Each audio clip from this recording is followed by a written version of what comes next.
everybody. Welcome to the Hallmarkies podcast. And today is very exciting. We are here to celebrate the birthday of one of our favorite series on Hallmark Channel. We're talking about the Postables, the Signed, Sealed, Delivered 5-year anniversary since it was on air. This is pretty fun. This is extra podcast that we're doing. And I have two special guests. I'm Rachel, and I have Casey's here. Thanks so much for having me. I am so excited right now. Yeah, you're a huge Postables fan, right?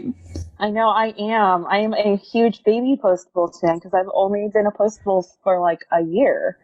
Ah, so you're pretty new to the franchise. Yeah. I mean, I am. I technically am as well. The first one that I actually saw was To Higher Ground, was the first one, and then I had to go back and watch the rest. So I kind of did it in a weird way.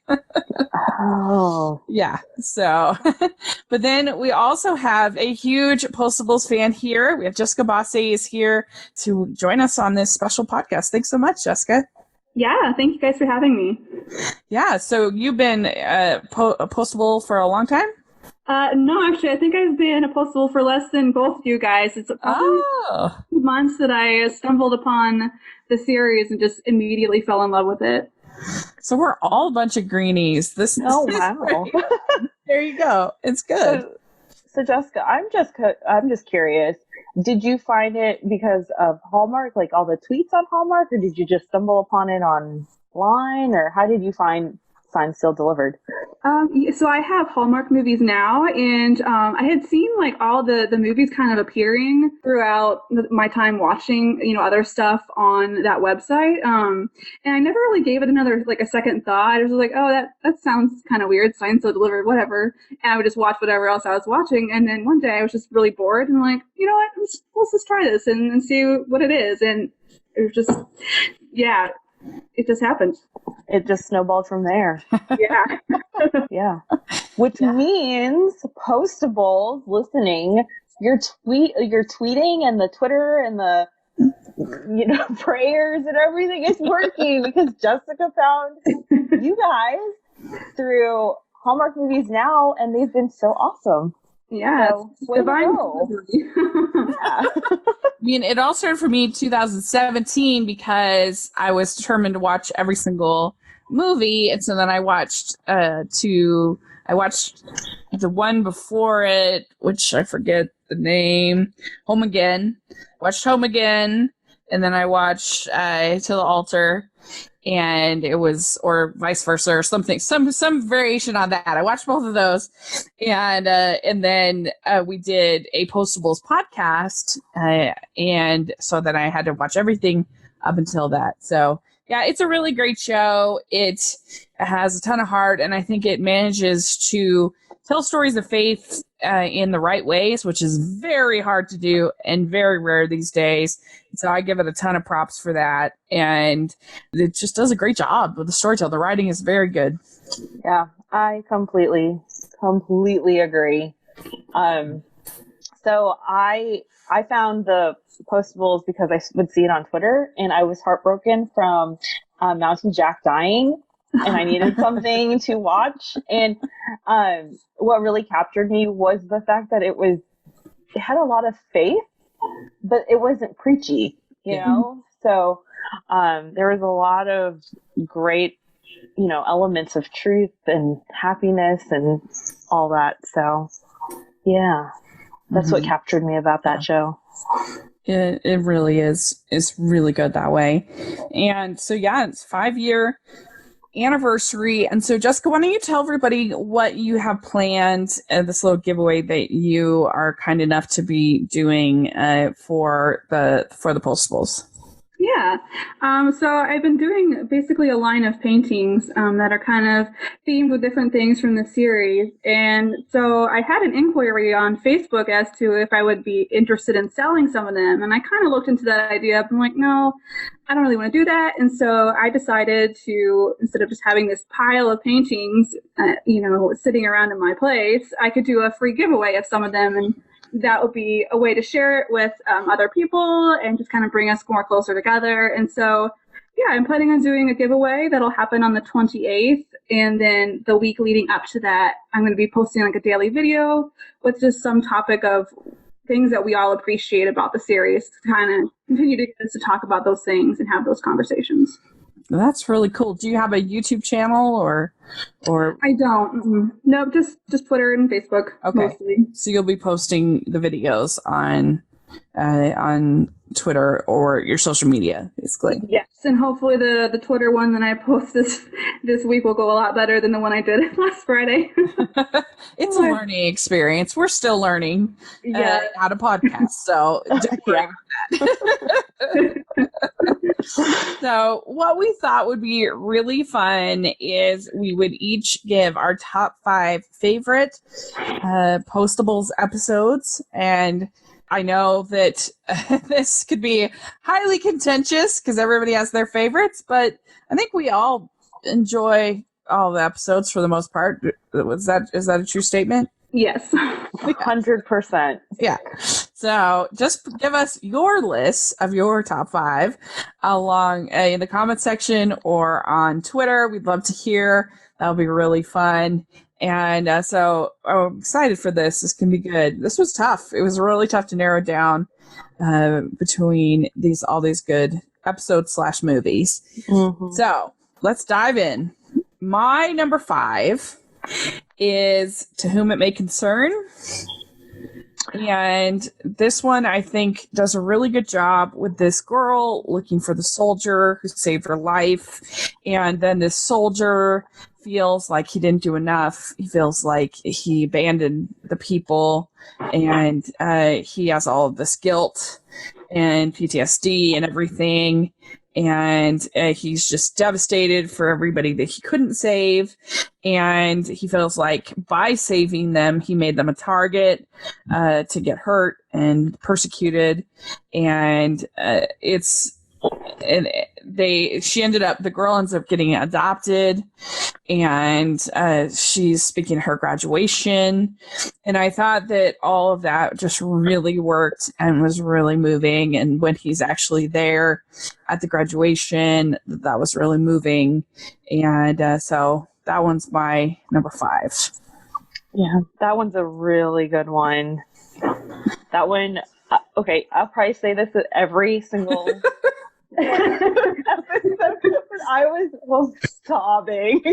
Yeah. It was ridiculous. My husband walked out and was like, "What is wrong with you?" And I'm like, it's so beautiful. This guy, and he met her, and then they reunited, and I was like crying, and he was like, "You're absolutely ridiculous." I'm like, "You just need to watch it."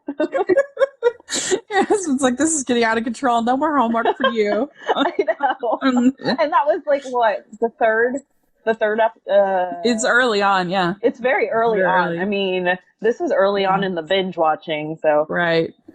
Man, little did he know. Yeah. So yeah. Is that one that Jessica that you have on your list, or what do you think of it? I don't have that one on my list. But yeah, that one was definitely a big emotionally moving one with the kind of background storyline for sure. Yeah. So Jessica, what's your number 5? I put The Impossible Dream. I really loved how they kind of continued the story of Randolyn and the daughter and grandfather, and how that kind of continued throughout the series a little bit, and kind of seeing that get realized and things like that. Yeah, Eric Mabius, when I talked to him, he said he felt like this was his Jimmy Stewart, Mr. Smith Goes to Washington kind of moment in his career, which I thought was interesting that he said that. And yeah, I mean, it was a little dry for me. I have to admit, the first time I watched it, I got a little bit bored, but it still has a huge heart, and it's still, a good episode. Yeah. What about you, Casey? You like that one? Yeah, I did like it. The first time I watched it, I was kind of like, I felt like a squirrel, just because it was past and then present and then past again. But then when I watched it a second time, that's when I cried. But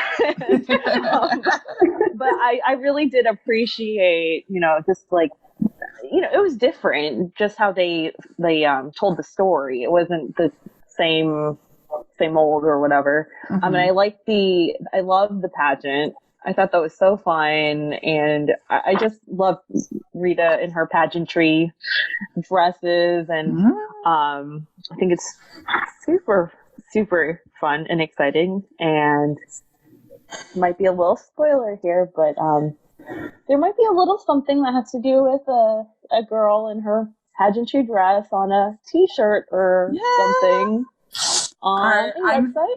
I'm so excited. Do you know when we gonna reveal that? Did we decide? We could just reveal it right now. Yeah.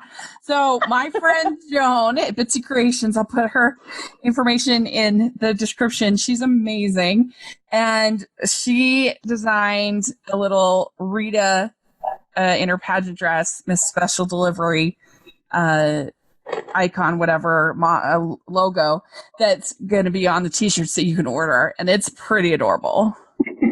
You guys, it is so cute. It is the most precious thing ever. Promise. Yeah. If it doesn't win of the other postable merch, I will be devastated.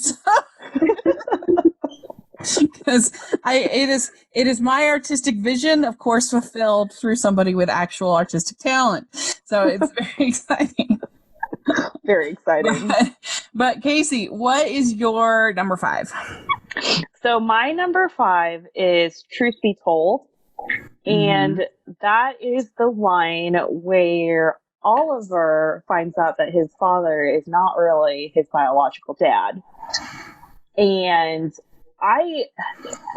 the way that everything came together in that movie, just with Gregory Harrison and Eric Mabius and their interaction, and how Oliver was just so hardened towards his dad. I don't know. It just spoke a lot with me. Now I have a great relationship with my dad, and I think maybe that's why, just because I can't imagine not having a great relationship with him. I also really appreciated, just seeing Oliver's growth. And I think that was a very pivotal moment for that character, in, just his personal development. He started off as a really like straight and narrow, can't bend the rules, very man of faith guy in the very beginning, and then with his wife Holly, and then falling in love with Shane, and then his dad and everything. It just I just really like that arc, so that's why that made number 5. Yeah, that's a good one. That's a really good one. Because it's nice to see, because Oliver gets more and more sort of vulnerable as the series has gone on, which I really like. He starts out just being Mr. Business, kind of a sweet example of Mr. Business, but I don't know, he just gets softer and softer throughout the whole series, which is really fun. Yeah. I really struggled my middle 3 of where to place them, because I like them all for different reasons, so it's really hard. But I finally went with, for number 4, I have To the Altar, Signed, Sealed, Delivered, To the Altar, which is really weird because it is my number 1 non-Christmas movie of the whole year. It might have been my favorite movie, period, of last year. It was so good. So, I don't know. The other 3 I really, really like I said, for different reasons. This was just such a great wedding movie. I mean, normally I do not like wedding movies because I hate bridezillas. I don't have any tolerance for bridezillas. And this, of course, Rita's not going to be a bridezilla. But I know, dear sweet Rita. I know. And it was so cute, though. Like, I loved when Norman and Oliver are talking about going to the movies. That whole thing was so cute. Yeah. All the wedding plans were really cute. The only thing I could have maybe done without is Carol Burnett talking about the savages was a little could have been a little not politically correct for my taste, but whatever. And I just, the whole thing with Oliver and Shane and the green tie was the best, and the wedding was great. And I thought for sure, I really thought for sure they weren't going to do any more, because the whole part about the wedding, like where all of a sudden you kept seeing all these cameos from people that had been in other episodes. And then they end with not only the proposal, which was great, but also them like toasting. It just felt such a conclusion to me. So I'm delighted to be wrong there, but it was just a really satisfying, really sweet episode, movie, and so yeah, I have it at number 4. Yeah, I really liked The Altar too. I didn't have it on my list, but I think the reason I appreciate it is different than what most people like about it. Because I think a lot of people really love the proposal and the wedding, but the thing I really loved about it was how they dealt with mental illness and how they really brought that to the forefront. Because it's really something that we don't talk about a lot, and it's something that's kind of close to my own heart. It's I have a lot of people in my life who deal with it, including myself, and so I really loved how they treated it. That's true. That's my favorite part about it. Yeah, that's really good. I mean, yeah, the case was really, really sweet as well, between this mother and this daughter, where she had felt she wasn't adequate to be in a part of her daughter's life, and that was very touching. And yeah, when Rita's telling her, it's not too late, as long as she's alive, it's not too late. That was very moving. So it was great. I completely agree. And with you on that. I'm surprised. I thought for sure that would make everybody's list. Interesting. Yeah. I'm going to save my comments for later. All right. Okay. Well, Jessica, what's your number 4? I put From the Heart. I just loved how they kind of showed the whole dinner date thing and how awkward it was, and it just really kind of showed a lot about the characters and how much they still needed to develop and connect with one another. And I don't know, I just found it really interesting and really liked it. Yeah. I mean, it's a good one. The side relationship between the two teenagers, or I mean, I guess they were like 20s or whatever, young adults, wasn't my favorite, but it was cute enough, I guess. But yeah, I mean, it was well written. The way it kept flipping back and forth, and the tension kept rising, and then of course the dancing is always a big thing between Shane and Oliver, so that's fun. Yeah, that one. The letter story I thought was pretty cute, because they're kids. I was not expecting for Ryan to hit the guy drunk driving and killing off the homeless guy. I did not expect that, because I was just so invested in everything else going on. And then there was a really funny moment in that movie that just makes me giggle every single time. It's when they're dumpster diving for the box that has the Valentine, and Norman finds these like doll hands. First of all, where did those come from? And then he's like playing with them. It just makes me laugh so hard, because it's such a Norman thing to do. But I did love, how that movie ended. I thought it was very sweet. Yeah, I do like Norman with all of his million cousins, and his his stories just continue to grow and grow. Has been kind of fun. Very good. All right, Casey, what's your number 4? My number 4 is the Christmas movie. So, first of all, I love Christmas. I also love that this movie was very, it was very faith-based without being preachy. I think it was the most faith-based. I mean, it's Christmas, but it was the most faith-based movie in the Signed, Sealed, Delivered franchise. And I think they did it very, very well. I like how they included the nativity. I like how there was kind of the divine intervention angel character. So it made it a little more whimsical, and it's such a great Christmas movie. I think it's definitely one of the best Christmas movies out there, and it's for anybody who, is of faith, and maybe you don't celebrate Christmas, but I think it's very, very well done, very well written. I agree. It's higher up on my list, so that'll be fun. Yeah. Did it make your list, Jessica? No, it did not. Oh my goodness, your list. I love it. That's really good. Okay. All right. Well, my number 3 is Higher Ground. So I think this one really works. It's got I think it's probably my favorite case of any of the stories. I don't know. My second was very good, high on that as well.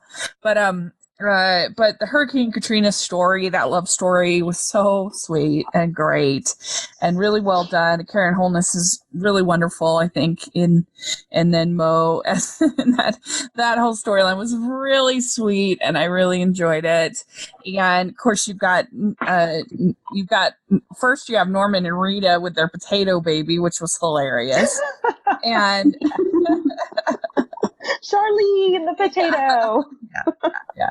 And you have Shane leaving, and that tension, which was really it was pretty thick, pretty tense, and and then Norman proposing, which was just the cutest thing to ever exist. And then I love just that whole scene at the end between Shane and Oliver when she makes him read all of her letters, and you got the yoo-hoo out and everything. It's just really good. I love that whole scene. It's very well acted, very well done. And so, yeah, that's my third favorite. It'd be interesting if that'll make your guys' list. No comments. Same here. Okay. All right. Jessica, what's your number 3? Mine is From Paris with Love. I think the Holly story is very interesting, and I really like that we finally get that kind of conclusion with Holly, and just kind of seeing how Shane and Oliver kind of navigate that, and how Shane is really there to support him with forgiveness, even though that's still kind of a hard part for her to do, I think, wanting to be with Oliver, but still having to support him, and him dealing with his relationship with his wife, I think is really interesting.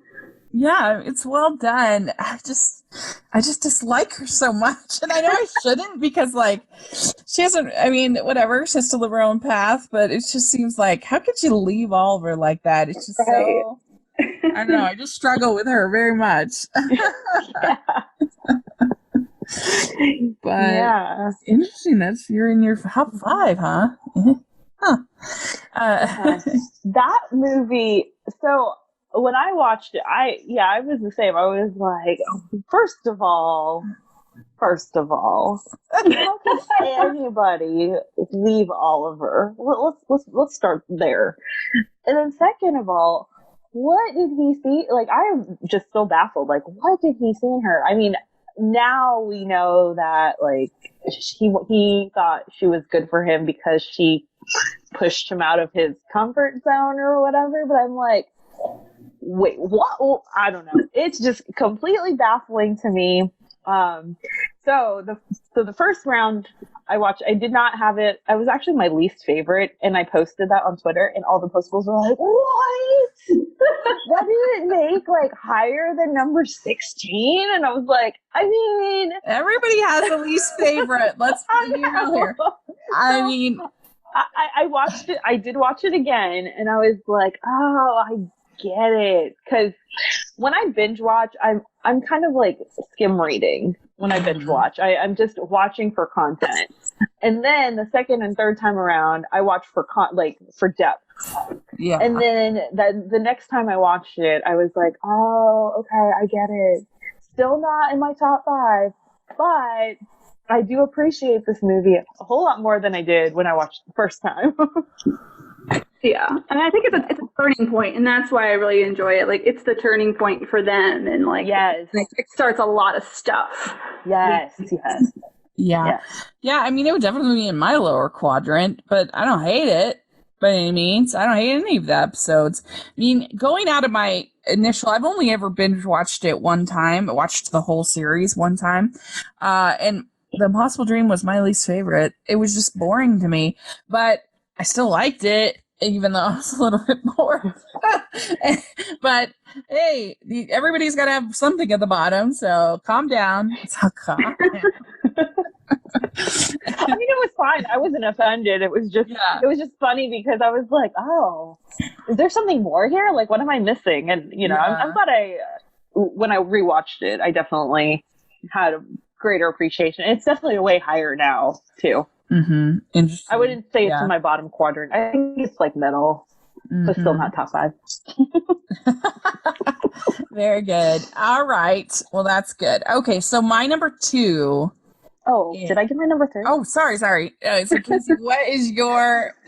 sorry, we talked so long about that. What is your number 3? My number 3 is The Treasure Box. So this is the one where Shane and Oliver get stuck in the bank vault, and they're reading Catherine and Jonathan's letters to each other. I just, first of all, being locked in a bank vault and them thinking that they had like 4 hours to live before their air circulation cut off was super funny to me. Not because of that, but because it's something my husband would say. So in college, the elevators were just very sketchy. I don't really know why, but there have been several times where it stopped, and both of us are very claustrophobic, and we're like, okay, this is a very small elevator. If somebody doesn't get us out in like 1.76 hours, we're going to suffocate and die. Like, it's just, we're weird like that. So it just made me giggle how Oliver was like, yeah, we have 4 hours and 13 minutes. Exactly. Because there are 3 of us breathing. So on a personal note, that just made me laugh because this is very much me and my husband would have that same conversation. Okay. You're like, they're going to die. Yeah. That's hilarious. I love that. Yeah. And then I just thought that the letter reading to each other was so sweet. And I really liked how the twist in the end was the fact that the recipient of the letters were not the letter writers. It was the great grandson, I think. And so I really like that twist as well. And the fact that the couple was fighting and Oliver and Shane are like, hi, we have these letters and we think you wrote them. And the wife is like, excuse me? And then he realizes it's the grandparents' letters or whatever. And that's just I wish I had letters from my grandparents to read to my husband. I think it's just super adorable, and I'm just sappy. So there you go. True. Like ever since Darcy first wrote that letter, like way back, ever since there's something really, really romantic about particularly a man writing a letter. It's really good. Yeah. That's true. Very good. All right. Well, my number 2 is probably the darkest thing that Hallmark's ever done. And I thought it was done so well, is Dark of Night. Yes. I think, and it might help that I interviewed both Lane Edwards and Kimberly Susted, talked to him about this, and Kimberly said in her interview that like even the guy who was who was like even just a little weird, she was sort of creeped out, like it was like easier for her to get into character. That was funny. She's like, I'll move over anyway. And Lane talked about just how it was his favorite thing he's ever done for Hallmark. And it's just such an emotional story about this man who gets the letter finding out that he was so angry, thought that his wife had cheated on him. And he finds out that she was actually raped at basically her bachelorette party kind of thing. And she explains it all, and he finds out that his daughter has this disease, needs a blood transfusion, I believe. or marrow or something like that, and needs a transplant, has to come from blood relative, and it could be this man, even though he's this horrible man. And so he has to be able to forgive this horrible person. And it's just really moving and very raw. And I think they do a very good job, all the actors in it. And there's also a tiny little bit of redemption, that even a horrible person can somehow do something good for the daughter. And so I really think it's a wonderful, in my opinion, might be Martha Williamson's best script that she's ever written. Yeah. So that's why I have number 2. Yeah, I agree. That one had me slightly shook, because you don't expect that kind of storyline in a Hallmark movie or series. But I mean, it was really well done. Yeah. I'm very impressed. And it takes a lot of talent to tackle, topics like, rape or mental illness or PTSD. And I think this series and Martha Williamson does a really good job just weaving the story without being overly crude or overly, dark or anything. It's just fantastic. Yeah, it's still hopeful, but it was definitely, like we said, the darkest thing that Hallmark's probably ever done, but it was done very well. I think that Lane and Kimberly do a great job in the episode. All right, Jessica, what do you have at number 2? I put Lost Without You. I really, really love the spiritual aspect of this one, especially in kind of Shane's personal journey and Oliver's divine delivery theory.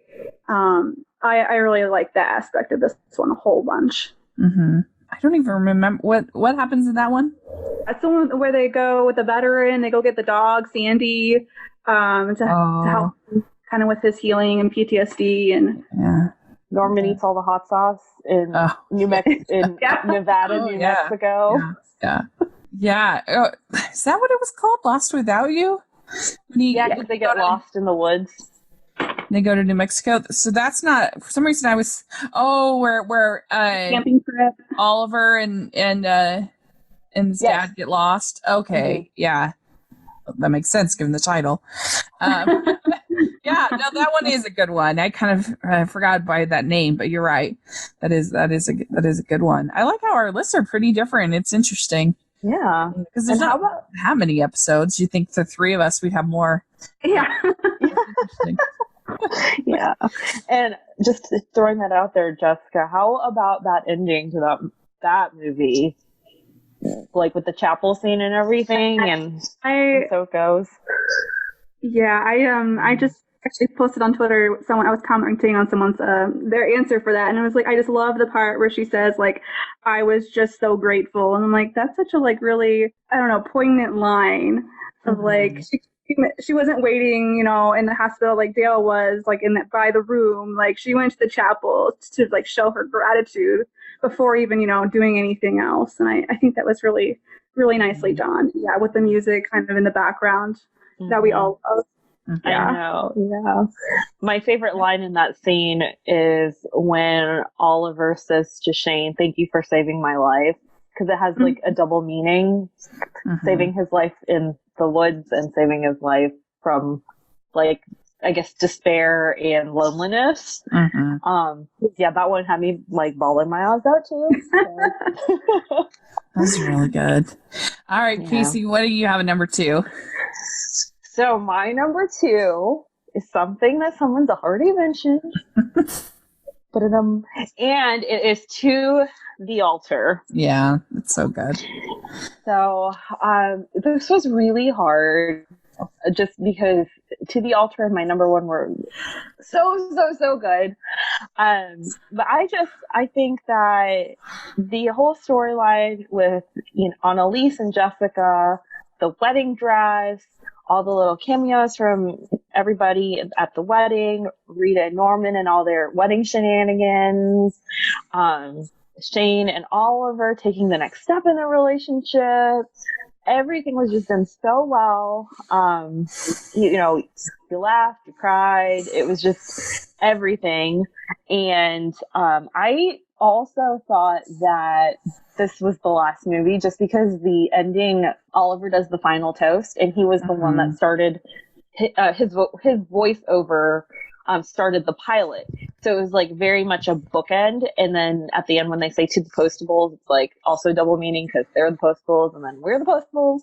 And so I thought, you know what? I would hate to see this series go, especially since I literally just discovered it. But it's a great way to go. Like, they ended on a high note. You knew that everybody would have their happy ending.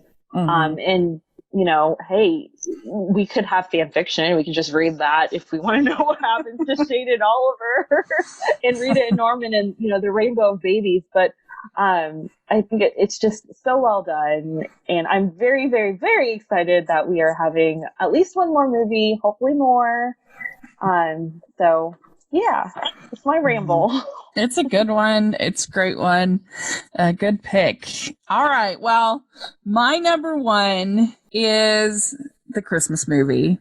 You know, I love Christmas. I love Christmas movies, obviously, or I wouldn't have this podcast. And I think you could definitely make an argument that this is the best Christmas movie that Hallmark's ever done. It's definitely one of the best dramas, no question. And if you listen to the Merry Madness tournament that I did with Alonzo and Emma, I basically soldiered this one through because neither of them had seen it. And I was like, no, it's so good.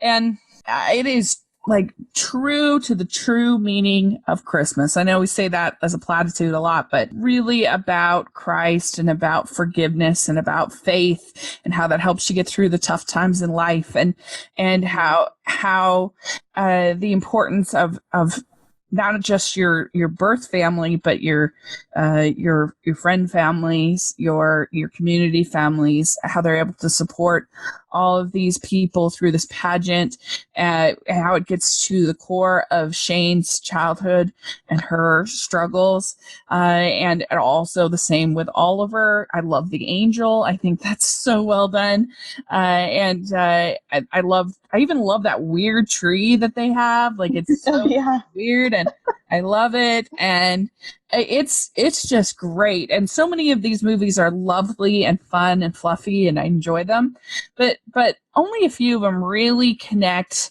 with the Christ story and with the nativity, and that's fine, and I understand why they do that. These are non-denominational. And I just think it's so hard to really do that and make it something that's compelling and, like you said, not preachy. In my opinion, at least, I don't know. I just love it. I think it's so well done. And it's just nice that we have one Christmas movie from Hallmark that I think gets the true religious side of the holiday right, and that also is, I think, something that's palatable for anybody to watch. Somehow they walk that line that's very difficult to do, and so it's great, and it's my favorite.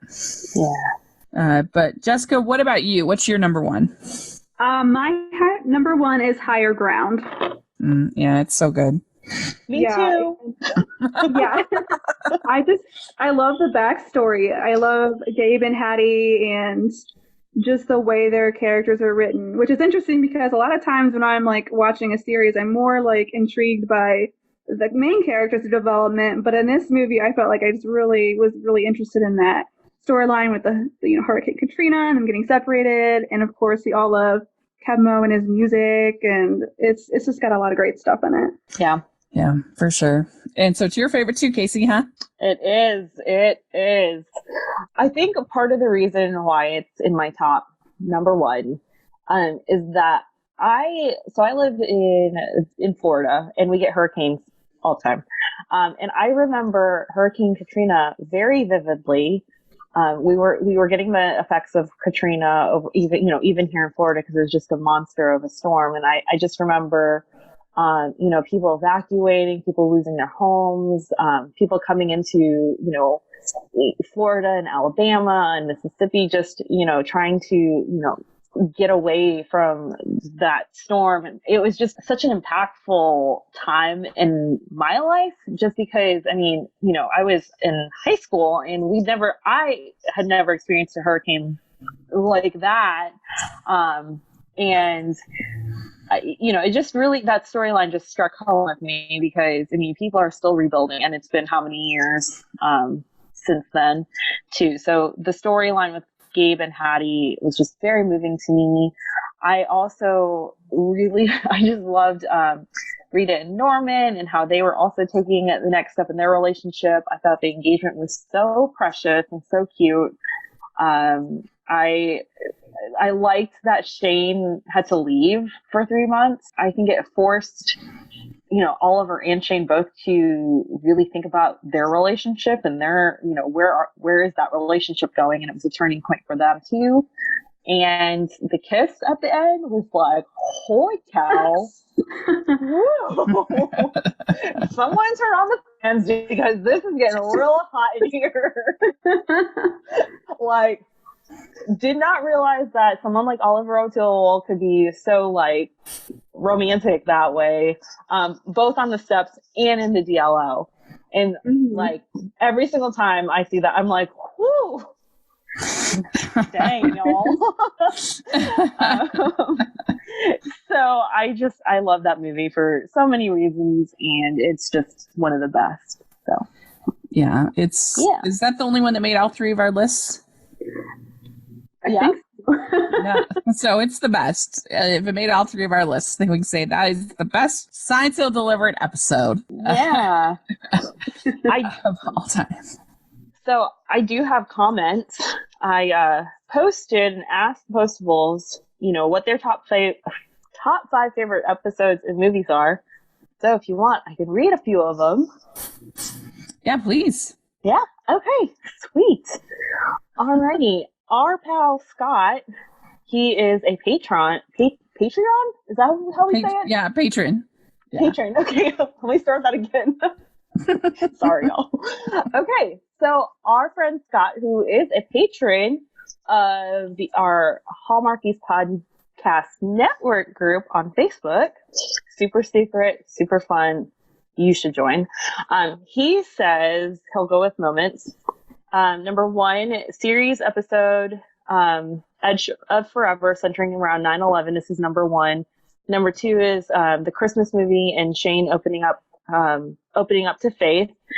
Number 3 is Rita's Miss Special Delivery pageant, so he likes that storyline running throughout. Number 4, Higher Ground, the reunion of Hattie and Gabe. Number 5, Lost Without You, the dog reunion, so the dog and the soldier. And then he also says the characters and the writing in the series make it so special. I look forward to each movie, and I'm happy to watch them over and over. Funny side note, for years, I didn't recognize Amelia Ullerup as Dale because she dyed her hair red. Fooled me. So, Scott, you're not alone, because even as a Chesapeake Shore watcher, I did not realize that Dale was Amelia Ullerup either. Which makes no sense, but you know, it's the red hair. Let's see here. Mary Beth, who is like the postable queen, Twitter queen. She says SSD means so much more than most of Hallmark to Postables. As substance that leads to hope and healing in our lives, the writing is outstanding and makes us think the characters are flawed, but overcome struggles in real time. We watch romance unfold, they learn to forgive and grow. Fatula says, only 5? Where to start? So her number 1 is For Christmas. Number 2, Lost Without You. Number 3, Higher Ground. Number 4, To the Altar. Number 5, From Paris with Love. And her favorite moments are the porch swing scene, chapel scene, first kiss at the DLO, shawl over proposal, tell her you have a boyfriend scene, first dance at the DLO. Oh, I forgot about that. That one too was like, woo, bring on the fans. I thought they were gonna kiss, and I was like, you can't kiss her because you're still married, and that's not good. It did get pretty heated. It did, man. She says Shane praying, first date, and so much more. Amanda Lynn, she is an admin of the Postables Facebook group. She says her top 5 are Higher Ground, To the Altar, From Paris with Love, For Christmas, and The Road Less Traveled. Dalen says To the Altar, Road Less Traveled, Home Again, From the Heart, For Christmas are her top 5. And she says, I also ran out of room. I have a lot more favorite moments. So you can read those there on Twitter. And then I'll skip over the Facebook group too, since I posted on there. Heather Barker says her top 5 are Higher Ground. I'm telling you guys, Higher Ground is a very, very favorite of the Postables. So yeah, I think we can conclusively say it is the best. Yeah. It is the most popular. Yeah. Yeah. She says also the last episode of the 1 hour series, To the Altar, and then 1 in a Million. Kiki says the dance scene in the episode, the masterpiece, and she has a sobbing emoji and then the fire emoji. And then she says where Shane and Oliver are in the DLO alone practicing their dance to Billy Joel's Oh So Vulnerable. So it goes. Their facial expressions, the way they look at each other, the sensual touches in the dance, and finally the tender but also terrifying realization that they are more than just coworkers. That Oliver is in danger of breaking sacred vows that are so important to him. I literally bawl every single time I see the scene.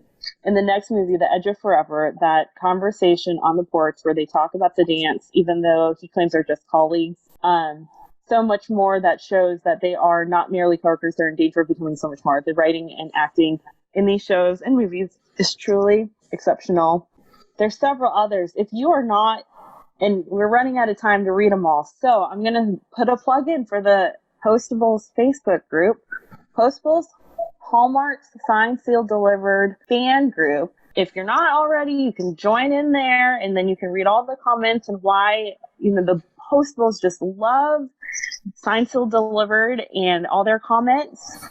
And you can also go on our Patreon group and also talk Signed, Sealed, Delivered with all of us, because I think most of us are also in Postables, and we are also in the planning stages of creating merch for the Postables since they won our hashtag t-shirt contest.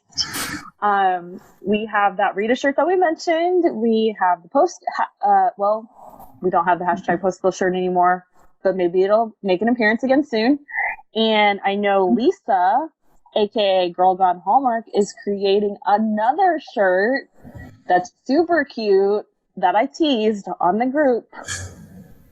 And that's also coming soon. And I'm sure there's more. I'm still thinking of my design because it has to be better than Rachel's, of course. So there's that. But yeah, that's all I got. Awesome. Well, that's really great. So Jessica, thanks so much for joining us. And why don't you tell everybody once again about the giveaway, and then how can people enter, and how can people follow you on social media? Yeah, so on the 22nd, which I believe is this Saturday, that's going to be the first day that you can enter into the giveaway, and I'm going to be uploading a post with a video, hopefully, if it works, on both Twitter and in the Facebook group, and there's going to be a question, and you'll answer that question in the comments, and that's going to be your official entry on just that post to enter into the giveaway, and then the drawing is going to be on the 28th. Okay, great. So my Twitter is just JMBOSSE77. That'll be great. We'll have that all in the description section as well. And Casey, how can people follow you? You can follow me on Twitter and Instagram at Hallmark My Words. Great. And you can follow me, Rachel's Reviews, all of our social media, and on iTunes and YouTube. And just finishing up my teen month for Family Movie Night. I do Family Movie Night every single week. So if you have a family and you want video recommendations, check it out. It's pretty fun. And so, yeah, I would love if you all follow me over there. And make sure you're following the podcast at Hallmarkies Pod and Hallmarkies Podcast, all of our social media, and on iTunes and YouTube. And you can be entered to win one of 5 digital copies of Love of the Shore. This is something that Lisa has started that we're going to do. If you put in a review of the podcast on iTunes or on Facebook or any of the platforms, you can submit a review, And if you do that, then you can be entered to win. So that's pretty cool. And we have our Patreon group, which is really fun. And it's just a few dollars a month to be able to get exclusives and to be part of our Facebook group where any opinions are welcome, unlike some other groups. And so we have a lot of fun.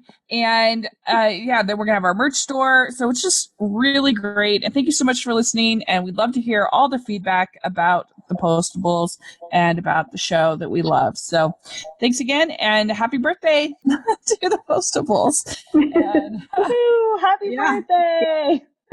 we'll talk again soon. Bye. Bye. Bye.